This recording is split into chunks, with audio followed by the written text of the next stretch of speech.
Hello les amis, j'espère que vous allez bien et bienvenue dans cette nouvelle vidéo book haul.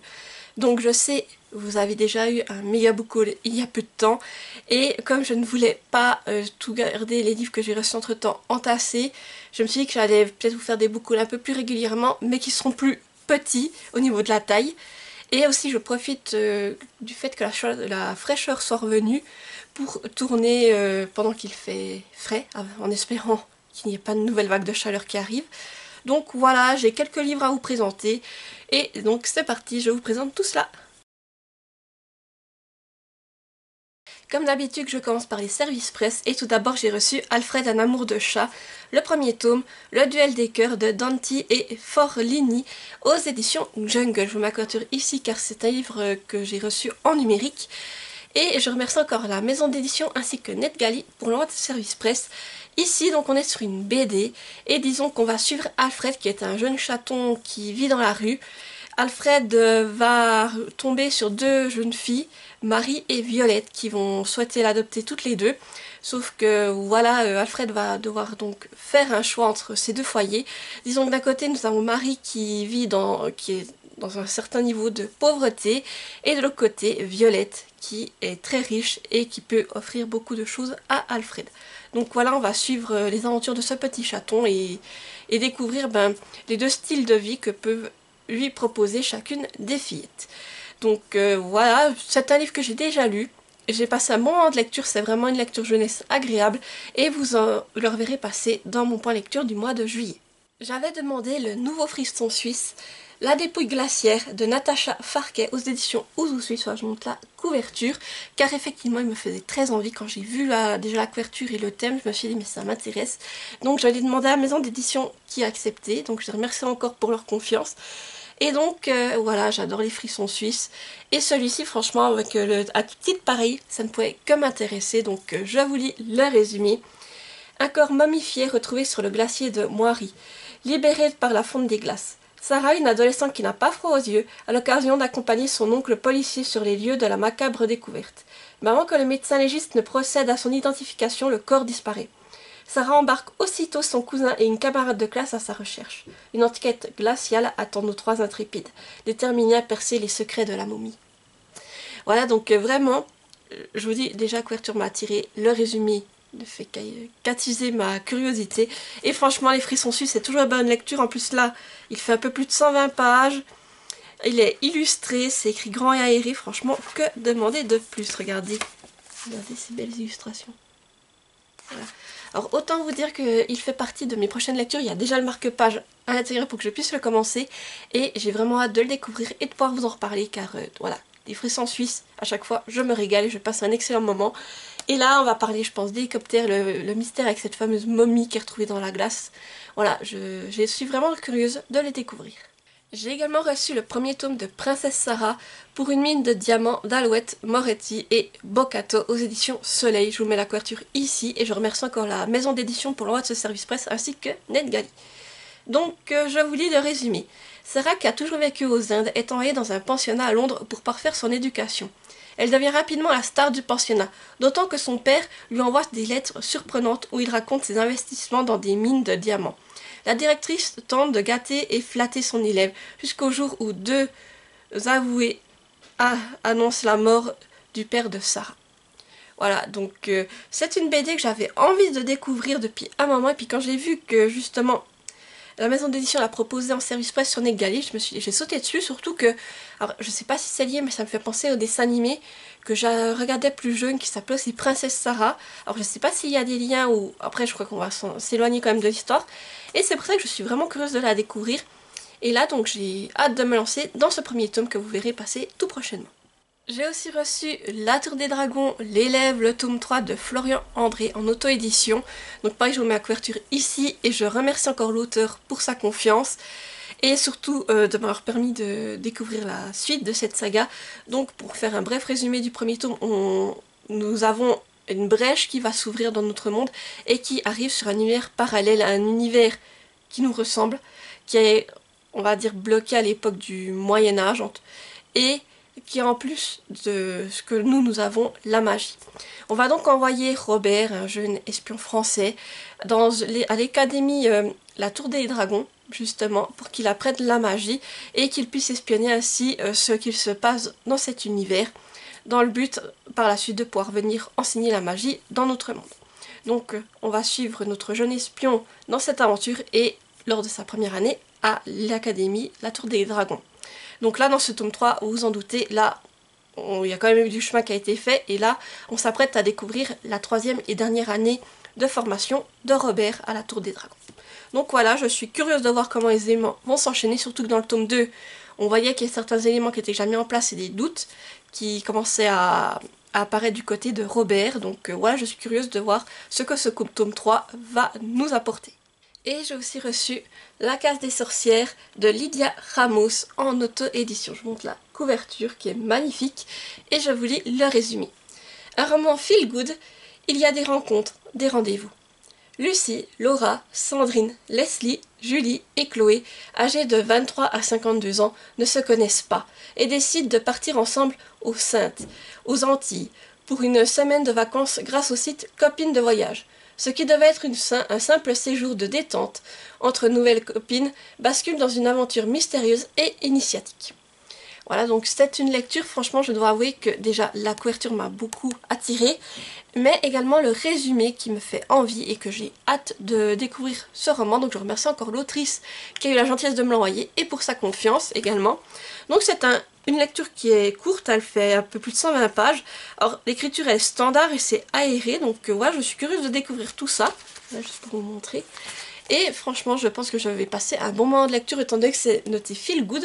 Je m'attends à vraiment passer un bon moment de lecture sans prise de tête et à découvrir ce qui va arriver à ces femmes. Je vais maintenant passer au livre que j'ai gagné et là il n'y en a qu'un seul.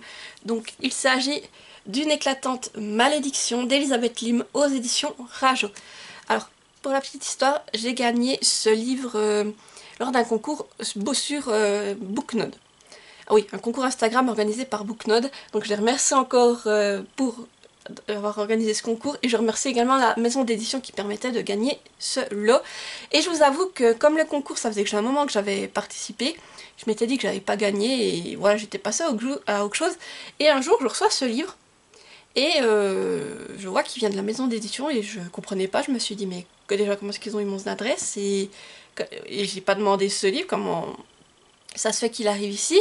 Et il m'a fallu un petit moment pour comprendre en fait que j'avais gagné le concours de Booknode. Surtout que en plus il n'y avait pas de petit mot avec le livre, il y avait juste le livre, il n'y avait pas un petit mot félicitations, vous avez gagné le concours, rien du tout. Donc c'est pour ça qu'il a fallu un moment pour que je tilte en fait que c'était ça.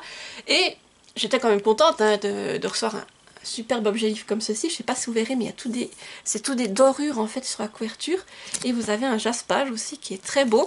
Donc voilà, j'étais contente de l'avoir reçu mais je comprenais pas d'où il venait et puis il m'a fallu un petit moment pour savoir ce que c'était. Mais voilà, vraiment contente de l'avoir gagné. Et pour vous montrer en fait c'est une hardback. Alors si je le déculotte, attendez j'enlève la jaquette. Voilà à quoi il ressemble dessous. C'est magnifique hein, voyez. Oui, comme ça. Là où le titre. Là. Vraiment il est sublime. Et voilà, je suis vraiment contente de l'avoir gagné, mais je vous dis, ça a été une belle surprise, et après de me dire, mais comment est-ce qu'il est arrivé dans ma boîte aux lettres? Donc, en fait, c'est le préquel de 6 couronnes écarlates. Voilà. Et je vais vous lire le résumé. Deux sœurs que tout oppose, mais que rien ne pourra séparer.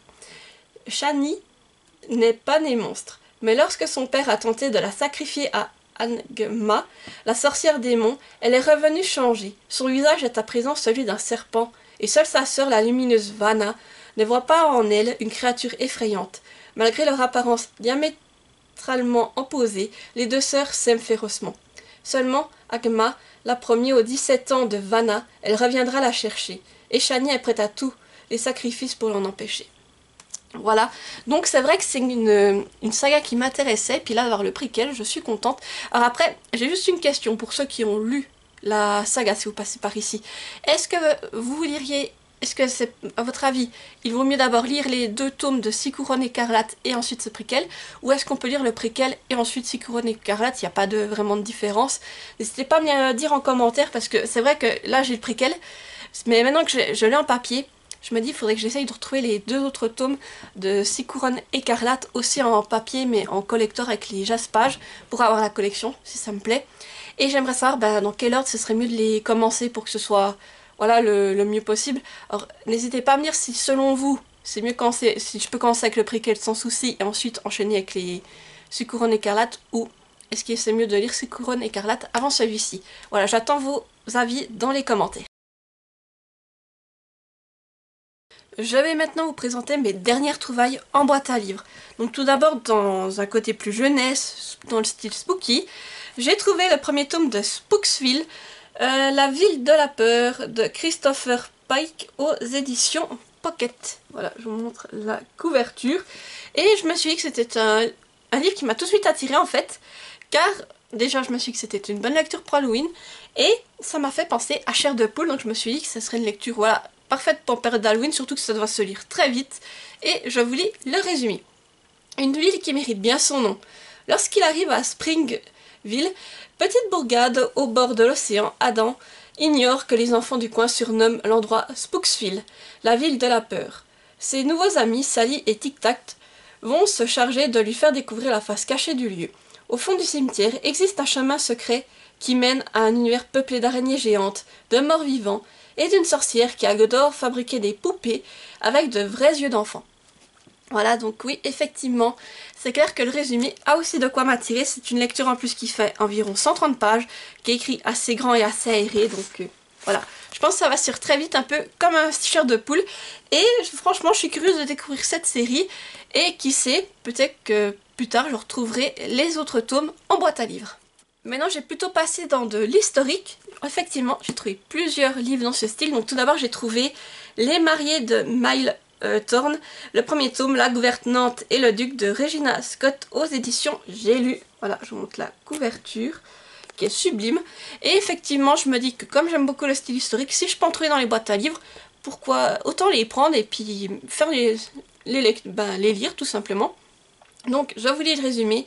Depuis la perte de son épouse, Alaric, duc de Way, a besoin d'aide pour élever ses 3 petites filles. Avouons-le, il ne sait pas par quel bout les prendre. Hélas, 3 gouvernantes ont déjà rendu leur tablier, faute de s'entendre avec sa mère, la terrible douairière. C'est alors qu'arrive au château Madame Jane Kimball, jeune veuve au fort tempérament, qui a des idées modernes sur l'éducation des filles. Non seulement elle tient à leur enseigner les mathématiques, mais elle insiste aussi pour qu'Alaric s'implique dans son rôle de père. Et surtout, elle réussit l'exploit de le faire sourire. Petit à petit, le duc se rend compte qu'il ne peut plus se passer d'elle. Voilà, donc ça me fait... L'histoire avec les enfants, c'est la gouvernante qui... Oui, c'est la Xème gouvernante qui arrive. C'est quelque chose qui est un peu vu et revu, j'ai l'impression, mais j'en ai pas lu encore beaucoup dans le style historique, et quand j'ai lu ça, ça m'a donné envie d'y aller. Et je me suis dit peut-être qu'il y aurait un peu de... Ce serait peut-être un peu drôle. Voilà, à voir comment c'est amené. C'est une lecture qui fait un peu plus de 300 pages et c'est écrit, voilà.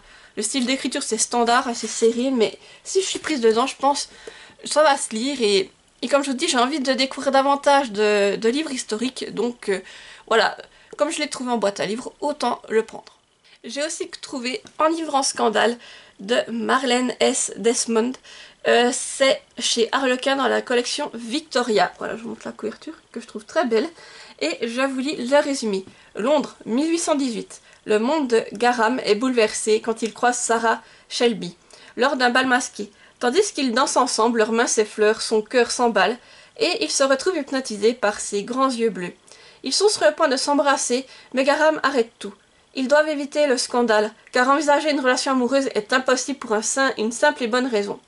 Sarah est une riche jeune fille, or qu'il n'est qu'un valet.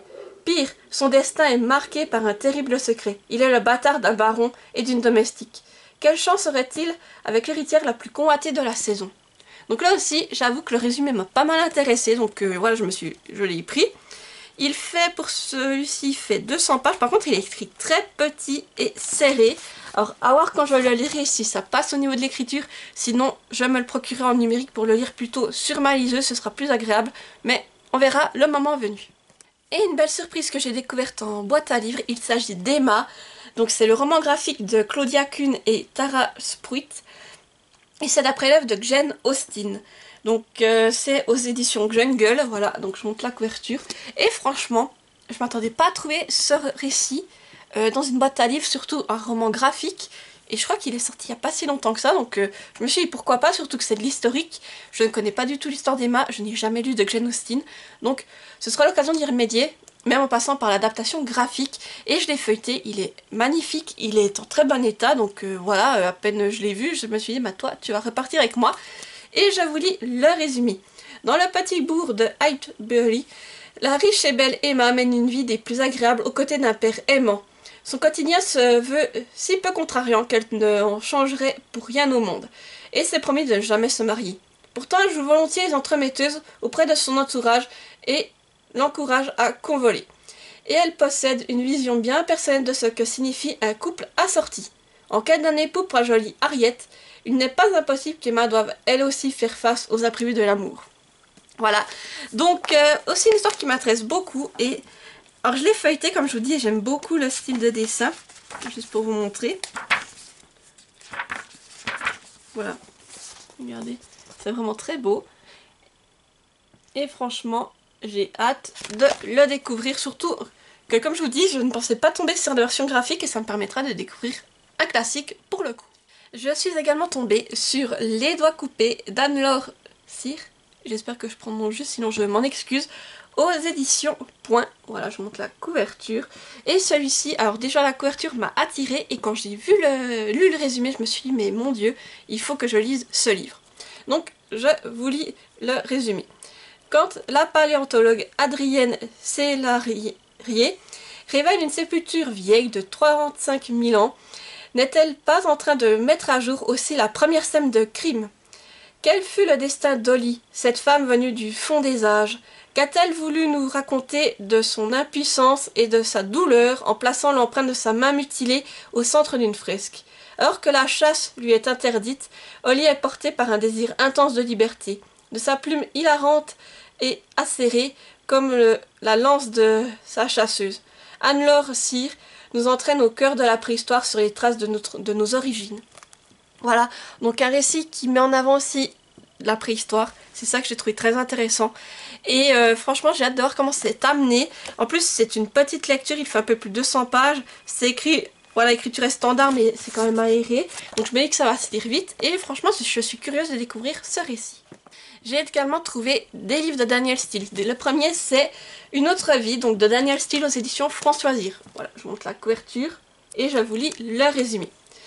Tout les sépare, une profession absorbante, une famille exigeante et enfin les milliers de kilomètres entre New York où Mélanie présente le journal télévisé et Los Angeles dont Peter dirige le principal hôpital. Du temps, ils en ont si peu que pour leur vie privée.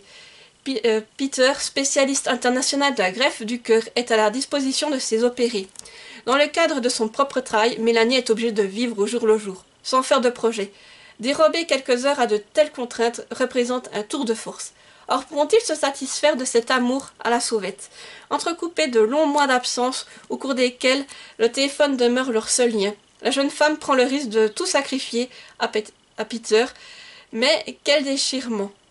Elle va en outre devoir affronter l'ombre d'une morte, la haine d'une belle-fille et les traquenards d'un confrère. Voilà. Donc pareil, les Danielle Steele, chaque fois que j'en vois, je me dis, bah si c'est des titres que j'ai pas lus, je les prends en me disant, bah comme ça me permet de les découvrir. Et en plus c'est une très belle édition, bon, il est assez long, celui-ci fait plus de 500 pages, mais par contre, niveau écriture, c'est grand et aéré, quoi, tout ce que j'aime. Contrairement à des poches où des fois c'est écrit très petit, donc le fait de les avoir retrouvés dans cette version France Loisirs, hardback, en plus, je vous montre l'arrière, hardback, c'est vraiment agréable. Et si... Pour vous montrer juste comment étaient les hardbacks, France Loisirs, ils étaient comme ça, vous voyez, c'était bleu et vous aviez juste le titre du livre et le nom de l'autrice. Mais voilà, je suis contente de les avoir retrouvés dans cette édition car c'est vrai que niveau, comme c'est des grands formats quand même, c'est écrit plus gros et pour moi ce sera plus agréable pour les lire. Et j'ai également trouvé Voyage de Danielle Steele, c'est toujours aux éditions France Loisirs, donc là vous voyez, il n'avait pas la jaquette, il y a juste le livre comme ça, mais je l'ai quand même pris en me disant, ben voilà, c'est un grand format, ça me permettra de le découvrir. Alors je vais le poser, je vous mettrai, si je trouve, la jaquette ici, pour que vous puissiez voir à quoi elle ressemblait. Et je vous lis le résumé. Présentatrice du journal télévisé et épouse d'un magnat des médias, Maddie Hunter est un personnage public. C'est à ce titre qu'elle est choisie par la femme du président des États-Unis pour participer à un comité de réflexion sur la violence domestique. Un problème qui la touche particulièrement, car à 17 ans, mariée à un homme qui la battait, elle n'a échappé à une existence sordide que grâce à Jack Hunter, qui l'a aidée à divorcer et lui a offert un poste à la télévision avant de l'épouser. Depuis, elle vit heureuse à ses côtés. C'est du moins l'image qu'elle donne. Car en réalité, Jack est un homme dur, manipulateur, exigeant, parfois cruel à son égard. Il s'est arrangé pour l'isoler à tel point qu'elle n'a pas un seul ami. Détestant les enfants, il a également insisté pour qu'elle se fasse stériliser. C'est en participant au comité que Maddie comprend que la violence peut prendre différentes formes et que celle qui lui impose Jack n'est pas la moindre. Avec l'aide de Bill Alexander, un autre membre du comité, elle entame un long voyage vers la liberté, au terme duquel elle recevra le plus merveilleux des cadeaux. Voilà, donc là aussi, le résumé m'intéresse franchement et je me dis si c'est bien amené, ça peut être une lecture très intéressante. Donc là aussi on part sur un livre qui fait... Alors il est plus petit que l'autre, il me semble, oui, à peine. Il fait un peu moins de 500 pages et par contre niveau écriture c'est la même chose, c'est écrit grand et aéré, comme j'aime, donc voilà. J'ai hâte de le découvrir quand j'aurai envie d'un Danielle Steele. Je sais que j'en aurai 2 qui se seront ajoutés à ma collection. Et maintenant on va passer au livre numérique que je me suis acheté récemment. Donc tout d'abord, j'ai acheté le tome 1 et le tome 2 de Beast of Prey, donc les suites. Donc le tome 2 se nomme La chasse continue et le tome 3 La chasse s'achève, c'est Diana Gray aux éditions de Saxus. Donc pour faire un bref résumé du tome 1, on suit 2 protagonistes. D'un côté on suit une jeune femme qui va découvrir des pouvoirs et qui va donc essayer de partir en quête du légendaire monstre, le Chétani, parce qu'elle a fait un contrat justement pour libérer d'autres membres de sa famille. Et de l'autre côté, on a un guerrier, un futur guerrier plutôt, qui souhaite avoir la tête du Chétani pour pouvoir prouver sa valeur. Donc, ils vont se rencontrer, ça va pas être la grosse entente, mais ils ont une quête commune et ils vont partir à la recherche du Chétani, donc c'est le monstre qui terrorise leur village et qui fait voilà, qui fait pas mal de morts durant l'année en tuant des villageois. Donc ils vont partir les deux en quête de cette créature, sauf qu'au bout d'un moment la question va se poser de qui est vraiment le chasseur et qui est le chassé. Voilà pour le résumé. J'ai lu le tome 1, c'était quand le mois passé. Je vous avoue que des fois, quand il s'agit de vous dire, quand j'ai fait la lecture, j'ai l'impression que c'était il y a une éternité, alors qu'en fait, je l'ai lu le mois d'avant. Mais je crois que c'était le mois passé, justement.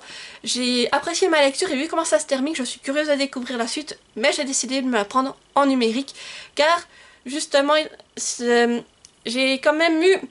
Je m'attendais à autre chose au niveau du tome 1, et c'est pour ça que je me suis dit les suites, je préfère les avoir en numérique plutôt qu'en papier. Et disons que le tome 1, je suis en train de réfléchir, voir si je vais le garder ou pas, mais vous verrez bien s'il passe dans un des prochains Unhaul, mais en tout cas, j'ai envie quand même de savoir la suite et de voir comment l'histoire va se poursuivre. Je me suis également procuré la petite boutique de sortilèges de Sarah Beth Durst aux éditions Brajlon. Je vous mets la couverture ici car je l'ai pris en numérique. Et voilà, c'est un livre que j'ai beaucoup vu passer ces derniers temps, dont on a parlé en bien et je me suis dit bah vas-y, pourquoi pas, mais j'ai décidé de le prendre en e-book car effectivement il y a des livres que je veux absolument papier, mais donc je me dis voilà, je le prends en e-book, au moins il ne prendra pas de place dans les bibliothèques et c'est le cas pour celui-ci. Je ne vous refais pas le résumé car je pense qu'on entend beaucoup parler en ce moment et au cas où, vous avez toutes les infos dans la barre d'infos. Mais voilà, je vous épargne le résumé pour celui-ci. En tout cas, il me fait très envie et je pense que peut-être pour cet automne, ça pourrait être agréable. Alors après, à voir si j'ai le temps de le lire cette année. Et mon dernier achat, ça a été Marche ou crève de Richard Bachman, qui est en fait Stephen King, aux éditions Le Livre de Poche. Donc en fait je me le suis procuré pour notre lecture commune qui commence le 9 août et c'est vrai que c'est une lecture que j'avais envie de faire avant la sortie de l'adaptation en film. Donc voilà, je me le suis procuré pour la lecture commune et je vous lis le résumé. Il m'a fallu du temps pour comprendre, mais c'est allé plus vite une fois que j'ai surmonté ce blocage mental. Marche ou crève, c'est la morale de cette histoire. Pas plus compliqué. Ce n'est pas une question de force physique et c'est là que je me suis trompée en m'engageant. Si c'était ça, nous aurions tous eu une bonne chance. Ainsi, Mac Vries définit-il l'horrible marathon auquel il participe. marcher le plus longtemps possible sans jamais s'arrêter, en respectant des cadences. Faute de quoi, les concurrents de cette longue marche sont abattus d'une balle dans la tête. Des 100 concurrents au départ, il n'en restera qu'un, seul à l'arrivée, qui aura pour prix de son exploit la possibilité de posséder tout ce qu'il désire, s'il désire encore quelque chose. Donc voilà, c'est un livre qui me tente depuis un petit moment. C'est vrai que je me suis dit que là, de voir qu'il allait être adapté en film, je crois, je me suis dit, bah c'est l'occasion de le découvrir, et j'ai donc lancé une lecture commune pour le lire ensemble. La lecture commence le 9 août, donc vous pouvez encore vous inscrire, et en tout cas j'ai hâte de le découvrir et de pouvoir relire du King, car c'est vrai que ça fait un mois que j'ai plus lu King, et voilà, j'ai hâte de retrouver la plume du King. Et voilà, j'arrive au bout de ce book haul, j'espère qu'il vous aura plu. N'hésitez pas à me dire en commentaire si vous aussi vous avez déjà lu certains de ces livres, s'ils vous ont plu ou si d'autres vous tentent. Et si vous êtes trop timide pour laisser un commentaire, mettez-moi un emoji, donc vous pouvez me mettre la pile avec les 3 livres, ou un emoji en lien avec un des livres qui vous intéresserait. Et pendant que j'y pense aussi, il y a des fois j'y pense, des fois j'oublie, hein, mais la chaîne YouTube a fêté ses 4 ans. Et pour l'occasion, j'organise une FAQ, donc une foire aux questions. Et si vous souhaitez y participer, n'hésitez pas à laisser aussi vos questions dans les commentaires. Donc je réponds aux questions avec les livres, les coloriages, tout ce que vous voulez. Et si j'estime que votre question est peut-être trop personnelle, voilà, je la sauterai. Mais sinon, n'hésitez pas à me laisser vos questions pour la foire aux questions qui aura lieu en août pour les 4 ans de la chaîne. Et voilà, donc lâchez-vous au niveau des questions. Sinon, comme d'habitude, n'hésitez pas à mettre un petit pouce en l'air à la vidéo pour la soutenir, à activer la petite cloche pour ne pas rater celles qui vont suivre, et à vous abonner car ça fait toujours plaisir et ça permet à de nouvelles personnes de découvrir la chaîne. Et sur ce, je vous dis à mercredi prochain pour une nouvelle vidéo et portez-vous bien. Bye bye!